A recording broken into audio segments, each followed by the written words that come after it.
Assalamualaikum warahmatullahi wabarakatuh.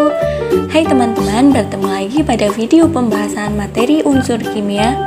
Perkenalkan, nama saya Ana Hidayatul Lutfiah, NIM 20080360012 dari kelas Kimia 2A UIN Wali Songo Semarang.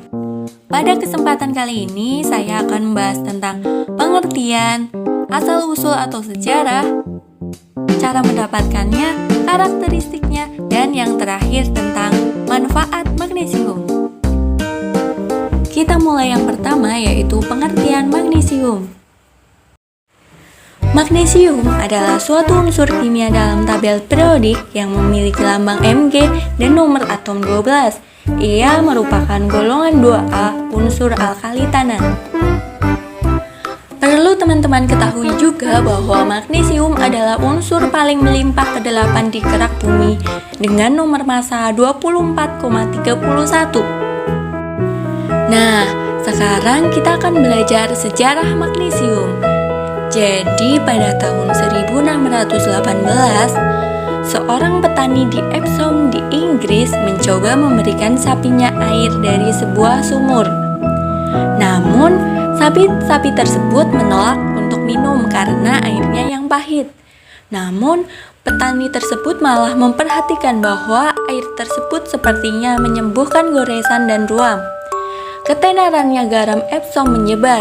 Akhirnya, mereka dikenal sebagai magnesium sulfat atau MgSO4. Tahun 1755, magnesium diakui sebagai unsur hitam.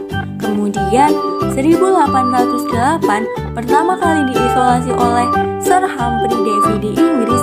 Dia menggunakan metode elektrolisis pada campuran magnesia dan merkuri oksida. Nama yang diusulkan pertama kali oleh Davy adalah magnesia, namun nama yang digunakan sekarang adalah magnesium. Lanjut yuk ke bagaimana cara mendapatkan magnesium. Magnesium merupakan ion ketiga paling umum dalam air laut. Garam magnesium terdapat sekitar 0,13% dalam air laut.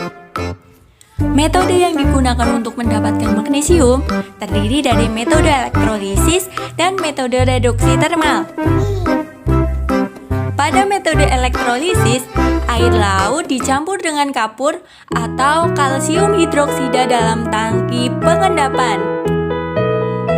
Magnesium hidroksida presipitat mengendap, disaring, dan dicampur dengan asam klorida. Larutan ini mengalami elektrolisis, dan agar eksploitasi menghasilkan logam magnesium yang kemudian dituang atau dicor menjadi batang logam untuk diproses lebih lanjut ke dalam berbagai bentuk. Kemudian, dalam metode reduksi termal, batuan mineral yang mengandung magnesium seperti dolomit, magnesit, dan batuan lainnya dibagi menjadi reduktor. Dengan memanaskan campuran di dalam ruang vakum. Sebagai hasil reaksi ini, wujud uap dari magnesium dan uap tersebut mengembun menjadi kristal magnesium. Kristal ini kemudian meleleh, halus, dan dituang menjadi batang logam untuk diproses lebih lanjut ke dalam berbagai bentuk.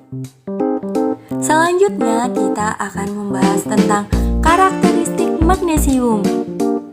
Yang pertama, magnesium memiliki karakteristik sama dengan aluminium, tetapi magnesium memiliki titik cair lebih rendah daripada aluminium. Yang kedua, sangat mudah bersenyawa dengan udara atau oksigen. Yang ketiga, magnesium murni memiliki kekuatan tarik sebesar 110 Newton per milimeter kuadrat dalam bentuk hasil pengecoran atau casting. Yang keempat, magnesium bersifat lembut dengan modulus elastis yang sangat rendah. Untuk pembahasan yang terakhir yaitu manfaat magnesium. Yang pertama, magnesium dapat digunakan untuk memberi warna putih terang pada kembang api dan pada lampu blitz. Yang kedua, senyawa magnesium oksida dapat digunakan untuk melapisi tungku karena senyawa magnesium oksida memiliki titik leleh yang tinggi. Yang ketiga, senyawa magnesium hidroksida digunakan dalam pasta gigi untuk mengurangi asam yang terdapat di mulut dan mencegah terjadinya kerusakan gigi.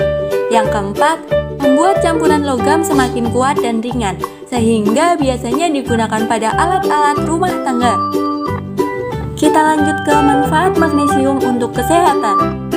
Magnesium adalah salah satu dari 6 mineral penting yang terkandung dalam tubuh manusia.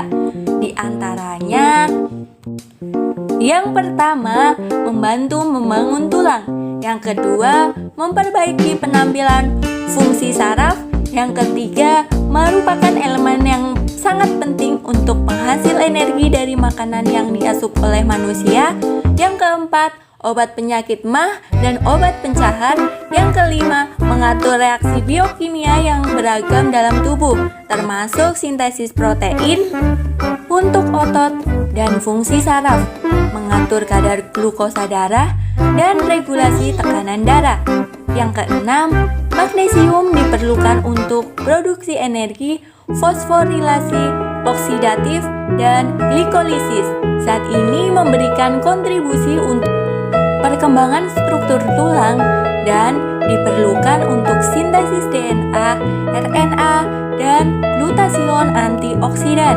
Yang terakhir atau yang ketujuh, berperan dalam transport aktif ion kalsium dan kalium melintasi membran sel, sebuah proses yang penting untuk konduksi saraf impuls, kontraksi otot, dan normalisasi irama jantung.